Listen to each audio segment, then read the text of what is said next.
अच्छा, Jammu Kashmir union territory के अंदर ना आर्जी मुलाजमीन या contractual daily rated workers, casual labourers, इन सारे लोगों की मुस्तकिली को लेकर या परमानेंट करने को लेकर जब बिल्स आए, सरकार से सवालात पूछे गए तो जवाब से हुकूमत बचती हुई नजर आई।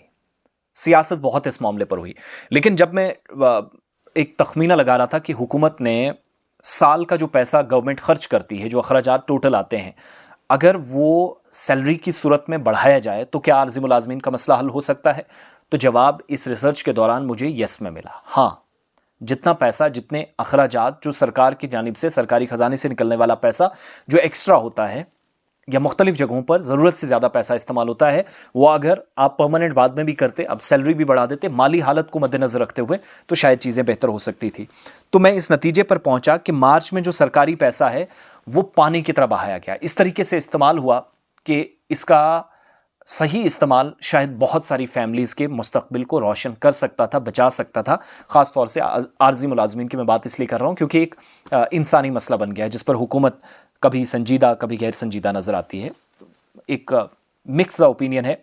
गवर्नमेंट ने अपनी जगह कमेटी बनाई, कमेटी आमतौर पर टाइम पास करती हैं। आप जो अरकान हैं, मुझे याद है हसनैन मसूदी साहब, जावेद हसन बेग साहब MLA बारामूला से, इसके अलावा RS पठानिया साहब भारतीय जनता पार्टी से, साथ साथ इफ्तिखार खान साहब जो कांग्रेस के MLA हैं, नेशनल कॉन्फ्रेंस से सलमान अली सागर, इन तमाम लोगों ने सवालात भी पूछे थे और गवर्नमेंट की जो कमिटमेंट्स हैं उनकी याद दहानी क्या गवर्नमेंट वाकई में दिला रही, वो पूछना भी चाहता।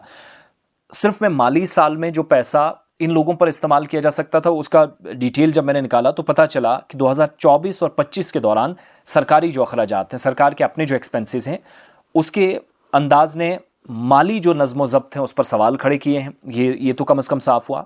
और जो मजमूई अखराजात का एक बड़ा हिस्सा है साल के आखिरी महीनों में खर्च किया गया, जो CAG की रिपोर्ट, जिसको कैग आप कहते हैं, controller and auditor general of India, इसके आदाद शुमार मैंने निकाले तो पता चला कि सालाना जो अखराजात है 48.76% हिस्सा आखिरी सहमाई जनवरी से मार्च 2025 में सर्व किया गया, इस्तेमाल हुआ।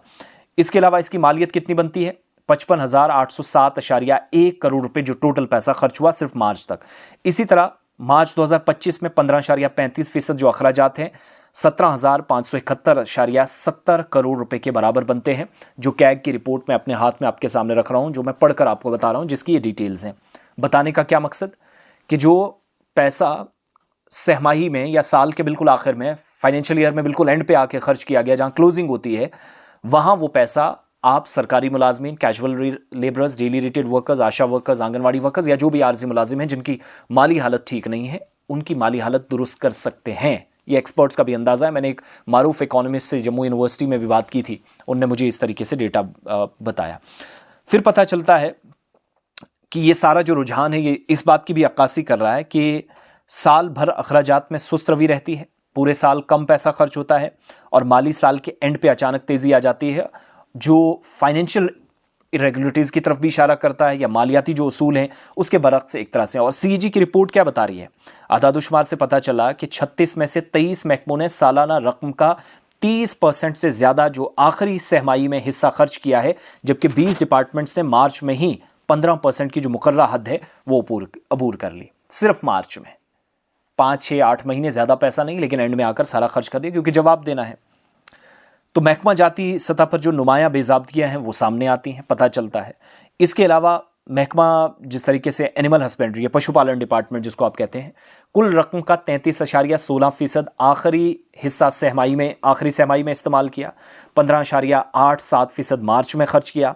महकमा बागबानी ने भी 33.98% आखिरी सहमाई में, 19.94% मार्च में खर्च किया और मुकर्ररा हुदूद से काफ़ी ज़्यादा है, जो पूरे साल नहीं हुआ वो 1 महीने के अंदर हो गया। इसी तरीके से पता चलता है कि 15 ज़ैली मुद्दात के दौरान तकरीबन 18.84 करोड़ रुपए के तमाम अखराजात सिर्फ मार्च 2025 में खर्च किए गए। साल के एंड पर जो इम्बैलेंस विद इन सिस्टम है इस बात की अक्कासी भी करता है। अगस्त 2024 में सरकार की तरफ से हिदायत जारी की गई थी कि आखिरी सहमाई में अखराजात 30% और मार्च में 15% से तजावुज़ नहीं करनी चाहिए, लेकिन इस पर अमल दरामद नहीं हुआ। ये क्लियर बात कैग की रिपोर्ट से सामने आई। तो मैंने शुरुआत का एक टॉपिक जो कैजुअल लेबरर्स को या आर्जी मुलाजमीन को या जिन लोगों की तनख्वाहें बढ़ानी है, जिन लोगों के अलाउंसेज आपने बढ़ाने हैं, असातिज़ा की तनख्वाह या जो कॉन्ट्रेक्चुअल लेक्चरर्स हैं 10+2 लेक्चरर्स, जो एक वहाँ गैर मुतवाज़िन सूरत हाल बनी है, गैर यकीनी सी सूरत हाल, लद्दाख में एक अलग ऑर्डर, यहाँ अलग, लद्दाख में इंसाफ की बात, यहाँ चीज़ें बिल्कुल बरक्स जा रही हैं। तो ये सारी सूरत हाल है कि आप चीज़ों को दुरुस्त नहीं कर पा रहे हैं, ठीक है। जबकि दूसरी तरफ से अगस्त 2024 में सरकार की अपनी डायरेक्शंस हैं कि सहमाही में बिल्कुल आखिर में 30% और मार्च में 15% से ज़्यादा जो पैसा आप खर्च करते हैं उसकी हद क्रॉस नहीं होनी चाहिए, मगर ये सब हुआ। तो फाइनेंशियल एक्सपर्ट्स भी इस तरफ इशारा करें कि ये पैसा वहाँ ज़्यादा इस्तेमाल हो सकता था, लेकिन गवर्नमेंट को खुद पता है कि उनने काम नहीं करना, लास्ट में हिसाब देना और डिपार्टमेंट से एकदम से पैसा इस्तेमाल करें। बहरहाल जो कानून नाफिज करने वाले इदारे हैं, सिविल लाइन डिपार्टमेंट्स हैं, जिन जिन डिपार्टमेंट्स को आप जानते हैं बेहतर जो अपनी बात रख सकते हैं, अपनी अपनी राय ज़रूर दीजिएगा। कोई बदतमीज़ी गाली गलौच ना करें जिस तरीके से आम लोग पर वो जो बदकिरदारी और बद इखलाकी हमसे होती है वो सिलसिला न रखें। अपनी बहुत अच्छा एक जनरल ओपिनियन रखिएगा। कैग की रिपोर्ट के आदाद शुमार मैंने आपके सामने रखे। आगे कुछ चीज़ें मैं और भी पढ़ रहा हूँ, ब्रीफली मैंने कुछ लिख के रखी हैं जो मैं आने वाले कुछ दिनों में खुलासे आपके सामने करूँगा कि कैग क्या बता रही है कि फाइनेंशियल इरेगुलरिटीज़ हैं जम्मू कश्मीर में। पता ही नहीं पैसे कब कहाँ कैसे इस्तेमाल करने हैं, एंड पे सारा प्रेशर में आके सब किया जाता है। सो ये पैसा उन लोगों की फलाह बहबूद के लिए जो पूरे निज़ाम को, पूरे तंत्र को, पूरे सिस्टम को चलाने में कलीदी किरदार निभाते हैं, उन लोगों पर इस्तेमाल किया जा सकता था।